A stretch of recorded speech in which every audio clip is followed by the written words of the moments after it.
ก็ชอบพูดธรรมะอาตมาอย่าสกอนี่อาพ่ออาเพียพ่ออยู่อาจจะดูก็จะเลยของสังอามาคือโดนน่ะเนาะกูโนบาลาสุชีอากูนี่ท้อเชี่ยหัวไปละแล้วโนยน่ะก็ก็ถึงก้อยเหมือนยาเล่ๆมือก็ก้อยก็หน้ามือที่เยี่ยมแม่ไม่ที่เยี่ยยศก็ก็มังรอนี่มามือไอ้เล่หมูยาเล่ๆก็ก้อยก็เพิ่มมีเพิ่มมีชื่อเพิ่มมีแช่ไปขอละดูพี่เอาละดูอาคาไปขอดูที่ก้อยเล่ๆมือมันมีเพิ่มหมูยาแล้วมือยูลา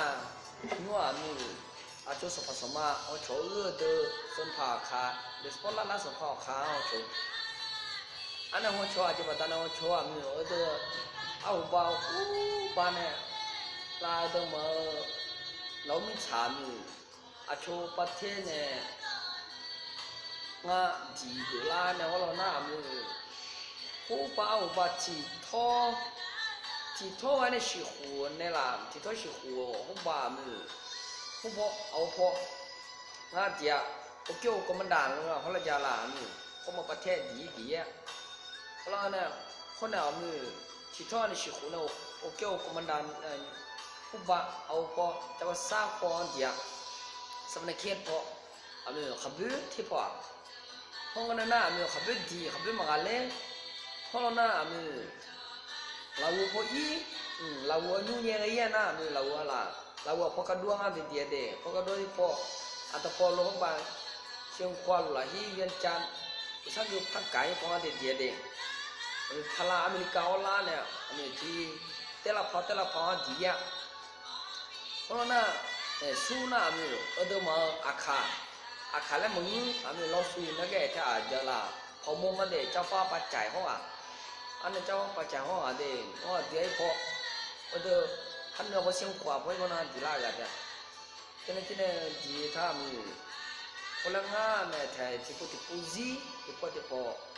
ที่เพซีโนเพลังเพลาเลยแต่พอเดี๋ยวเอาบ้างอันนี้มีลาปุ๊บปล่อยลาเดิมมาประเทศชาติได้รับสถาปนาไงปี1975เนี่ยเด็กที่ท้องหุ่นเช่ที่ท้องหุ่นยัยสีเชิงอ่ะที่ไหนไม่น้องคือลากันนั่นมือประเทศเราถ้ามีมือพัฒนาก็เนี่ยคนหนามือ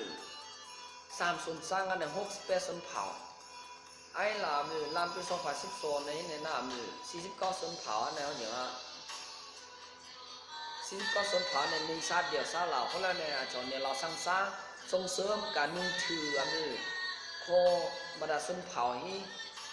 ให้มีบทบาทในสังคมและเยอะแยะเพราะแล้วนะมือเพิ่มเชื่อดูนี่จะได้จะสอบดูจะนักศึกษาทุกประเภทการศึกษามืออาคาเพิ่มที่ไปดูอาคาหน้าอาคาไปดูเราไปดูเขาเพื่อนเราไปดูพอเพื่อนเราไปดูแล้วไงตรงนั้นนะมือที่แรกกันเลยมืออันนี้โจแล้วเพิ่มเชื่อตัวมาอาคาเพิ่มเชื่องัดสมามือเราเนี่ยมาละตัวอาคาเดลียแกอาคาฮิเลแกมืออาจจะจับผลิตมาจากแกตัวนกอะไรเนี่ยนกพูดจาเนี่ยดูเลยนกดามาพูดจามือสลาไล่เมียเนี่ยสลาเมียไล่เมียคือแล้วนะมือสลาเจอสลาเล่สลาวัวเนี่ยแต่วัวน่ะมือดาวหล่อแล้วยาวหล่อแล้วยาวหล่อถือว่ามันในเรื่องขัดต่อพานเนี่ยถือพุ่งใจมือนุ่มมากก็ดูเล่เช่ามืออันนี้จู่อาตมาหมายสากุนกเนี่ยก็หูดูขัดแล้วมือทับเบ้ดูมือมือผลิตภัณฑ์ค่านิยมสูงมืออาชอแฟชั่นอุตสาหกรรมเพิ่มเชื่อมาตัวมือนะชอผลิตแล้วเนี่ยนกว่าเขาเลยทางเงี้ยดูนกปูเนี่ยเดลียก็ดูตัวที่เล่ไปดูเล่มือเอาปะปอซาไก่อะไรเอาไปนกว่ามานะก็โลยูโนมาจานะพวกมีบ้ามาจานะยูมาพัฒนาอย่างนั้นนะอดีตก็มาจานะ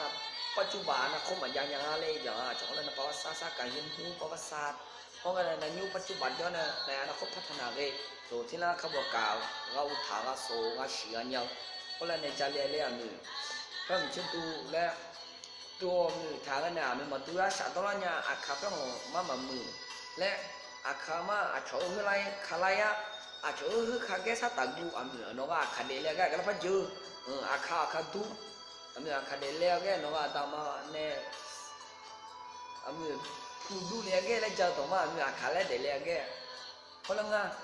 เพราะนั้นเดลียข้าเล่เลยเดลียแกยิ่งมาน้องเดลียข้าชอบข้าตัวข้าเนี่ยมันถือเราตัวก็มันจะถือข้านั่นมาข้าเพราะงั้นข้ามันเนี่ยก็ยังมาแค่ข้าตัวเป็นเฉย